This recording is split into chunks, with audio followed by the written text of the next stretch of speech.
USC football edges up the college playoff rankings one painful rung at a time. Patrick Beverly gets ejected for what the press is calling a cheap shot. Feel free to tell that to his face. And the Dodgers have allegedly made a contract offer to one of the big free agents. Allegedly. Hi, I'm James. This is your daily dose of sports and snark for the greatest sports city in the world, Los Angeles. This is the faithful Angelenos morning report. It's November 23rd, 2022. Wifey rewarded me for being a decent husband last night, so I'm in a significantly calmer mood. It's a beautiful thing. In the meantime, if you like the content we put out, clickety-clack the like button. Clickety-clack the subscribe button. There's a notifications bell. Hit that. It lets you know when we drop new content. Sharing is caring. Let people know we exist. And by all means, comment. Even if it's on the fact that I finally decided to shave. Before we go through the notes, quick look at the scoreboard. The Lakers fell to Phoenix last night, 115-105. It snapped a Lakers 3-game winning streak. Anthony Davis was an absolute monster last night. 37 points, 21 rebounds, 5 blocks, 5 steals, did everything possible except secure the W. He's only the third player in Lakers history with 4 consecutive games of 30-plus points and 15-plus rebounds. The others, Shaq and Elgin Baylor. Kevin Fiala, by the way, over at Crypto.com Arena, records a goal to assist. The Rangers, however, outlasted the Kings 5-3. Meanwhile, today, the Clippers are up in Golden State. Paul George ruled out. Kawhi Leonard, there's a shock. He's ruled out. This time it's a sprained right ankle. This is after he's already missed a massive chunk of the season with a bulky knee. He has yet to play more than a half of a single game this year, guys. The damage has been done to UCLA basketball after that disastrous road trip up to Vegas. The Bruins have fallen all the way to 19th in the rankings. They have their first chance to right the ship tonight against Pepperdine and Pauley Pavilion. And USC basketball flies to the East Coast to play West Coast BYU at 2 p.m. today.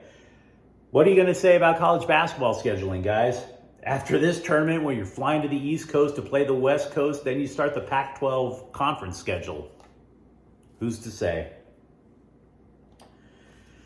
I don't know if any of you guys watch pro wrestling. Me, I can't get enough of it. But I got to tell you, watching USC climb the college football playoff rankings is a lot like watching a ladder match in the WWE. You get a guy like, I don't know, a Dolph Ziggler or Rey Mysterio, and they do all these crazy moves to finally get a chance to go to the ladder. And then they get to the ladder and it's like,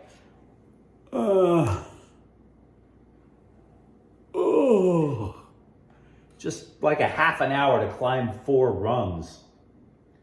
So it's not always fun to watch USC going up the ladder, right? You're like, go up quicker. But the plus side is, even though the Trojans are currently ranked number 6, we are now given the sports writers a brand new phrase to toy around with: recency bias. And let me tell you something, as a former scribe, there are very few things that journalists around the country love more than a new phrase they get to toy around with, because it makes them seem so much more intelligent. They use phrases like, I don't know, I remember back in the early 2000s, gravitas was a big phrase back then. And you'll hear things like food insecurity or whatever when you're saying food insecurity, like when the phrase should really be, hey man, we're starving, right? But no, journalists can't do that. They need the $5 phrases. So recency bias. Here you go, scribes. It's Christmas morning. Knock yourself out. And the reason for recency bias is because you have a 2-loss team, LSU, over the Trojans. And lurking right behind the Trojans is number 7 Alabama, with 2 really bad losses and 4 wins that were not that impressive at all. But again, these rankings have been controlled by a committee of mouth-breathing hillbillies, and that committee is led by a guy named Boo Corrigan. You handed the future of college football over to a guy named Boo. So yeah, sorry if I don't think this is being handled intelligently, and whatever gets the press to finally realize that the entire college football world doesn't revolve around the SEC, I'm completely in favor of it. Absolutely. Now, I'm not going to say it's particularly fair that that the Trojans are 2 slots away from the playoffs, but look, to ask the Trojans to beat Notre Dame and to win the Pac-12 conference game, that part is not too big of an ask. So I'm not freaking out over the whole thing yet. The first thing you should know about what happened during the fourth quarter of the Suns game last night is Patrick Beverley deserved to be ejected. The second thing you should know is if he gets suspended, can't argue it. But the most important thing you should know is what happened last night in Phoenix is why the Lakers signed Patrick Beverley in the first place. Now, if you didn't see the game, in the fourth quarter, Austin Reeves, he goes up for a shot and he gets hit in the face by Devin Booker. Now, I'm not saying he was punched by Devin Booker. I'm saying Booker just kind of went like this and just knocked Austin Reeves to the ground. And after Reeves falls to the ground, DeAndre Ayton decides to stand over Reeves all swole and start talking his talk. So Beverly pushed Ayton down on his ass. Kind of like what you would see in a cartoon, but I can't describe it. Look, the Suns clutched their pearls, right? And anytime there's violence on the court, oh, violence is wrong. So the sports writers can't afford pearls, so they asked Phoenix if they could clutch their pearls in lieu. Everybody was clutching their pearls. I have a completely different take. Here's the deal. Phoenix tried to act ghetto. Patrick Beverley is ghetto. There's a difference. What did you possibly expect? DeAndre Ayton is from the Bahamas. Patrick Beverley is from Chicago. You don't try to bully a guy from Chicago like that. I mean, if you think about it, after that play happened, the refs didn't act like they were going to call a foul on Booker at all for hitting Reeves in the face, let alone a flagrant. They weren't going to call a technical foul on DeAndre Ayton for standing over Reeves and talking crap, right? The only reason that those fouls, the flagrant and the technical on Ayton, were called was because they had to go to video review. And why did they go video review? Because Patrick Beverley wet Patrick Beverley. The upshot is this. Phoenix tried to bully the Lakers. And as you learn on the schoolyard when you're a kid, the only way to respond to bullying is to bully back. They have their bully in Patrick Beverley. I'm not arguing morals. I'm arguing just flat out the way life is. It's not right to go get into fistfights, but unfortunately, if somebody's going to act like they want to get into a fistfight and you can knock them the hell out, that's just the way life is. Now, said Beverly after the game, quote, got a person on the ground, 2 people over, mean mugging and puffing their chest out. The referees don't get into it, kind of to separate it, control the game. So I'm going to stand up for my teammate. Exactly. This is not a morals argument.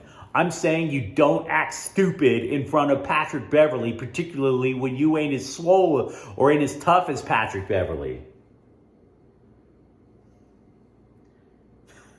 From what I saw, Phoenix was talking like they wanted to fight, but those guys were the ones backpedaling. That tells you a lot. By the way, also noted during the game last night, a TNT sideline announcer said LeBron James is scheduled to return to play with the Lakers on Friday night. We'll see if it happens. Now, I'm not sure what to believe. The Dodgers have allegedly offered Aaron Judge a $214 million contract, and the player allegedly turned it down. The reason I keep throwing the word allegedly around, it's from the foreign press. I barely trust the American press. I damn sure don't trust the foreign press when it comes to free agency talk. Speaking of free agents, we talked about free agents coming in, but what about the ones that could possibly leave? Why is Trey Turner always so coy about coming back? Now, we've heard the line is that he's allegedly an East Coast guy, but what if he's not? What if it's a little simpler than that? What if he's just simply good friends with Bryce Harper, and Harper plays for the Phillies, and the Phillies went to the World Series last year? Now, if that's the case, so be it. But then the Dodgers have to start shuffling around to fill the holes. Let's say you put Gavin Lux and you take him from wherever he's playing. He's a utility guy. Put him at shortstop. That's fine. But doesn't that create a hole somewhere else? So there is a domino effect to this. We'll see what happens in the weeks ahead. The Rams have waived running back Daryl Henderson. He was in the last year of his rookie deal. He was originally drafted out of Memphis, a key contributor last year because Cam Akers missed the entire regular season with a torn Achilles. Henderson started 12 games. But if you noticed, last Sunday, Kyron Williams, a rookie, played the majority of the snaps. Henderson barely got onto the field at all. The Rams have also waived linebacker Justin Hollins. Dude only had 1 sack this year, so hey, life's tough. And I recognize that NFL contracts aren't usually, they're just not worth the paper they're printed on. I want to give you a target in terms of renegotiating down the deal for salary cap space in the offseason, because the Rams only have about $6 million in cap space, allegedly. Wide receiver Allen Robinson. Now, I don't know how much leeway you can get. Robinson signed a 3-year deal for $46 million. I think we'd all agree he hasn't done anything near enough to deserve that much money. But unfortunately, $30 million of it is guaranteed. Now, is a guarantee? Because we hear a lot of different crazy things about what an NFL contract actually means. Turns out I wasn't the only guy pissed off that LAFC would celebrate Gareth Bale's goal against the United States in the World Cup 2 days ago. One random tweet asked MLS to kick the team out of the league. Now, even I think that's a really extreme. So yeah, that's not going to happen. But other fans were in awe that an MLS club would actually start, theoretically, rooting against the United States. Quote, I'm English. It's definitely bold for an MLS team to tweet this, unquote. Quote, read the room, bro, unquote.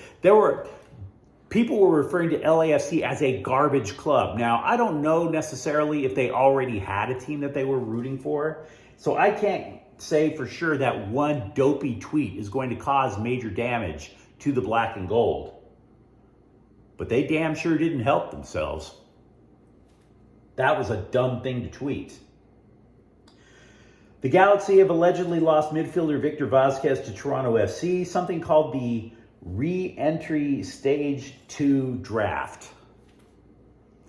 You know, it's really easy to try to tell people how much fun MLS is when you have to explain something called a Re-Entry Stage 2 Draft. MLS. Ass backward, I swear. Chargers kicker Cameron Dicker has been promoted to the active roster. That's because the normal kicker, Dustin Hopkins, has gone on IR. Now, I've given you a ton to talk about, man. I'd love to hear your responses on USC, on the Lakers, and what happened in Phoenix yesterday. What happens if Trey Turner leaves the Dodgers? You let me know what you think in the comments thread. And if you enjoyed this content, don't forget to subscribe to Faithful Angelenos. We do talk LA sports here. Thank you for watching. I'm James. We'll be back tomorrow. Faithful Angelenos is a Corte El Queso production. Take care.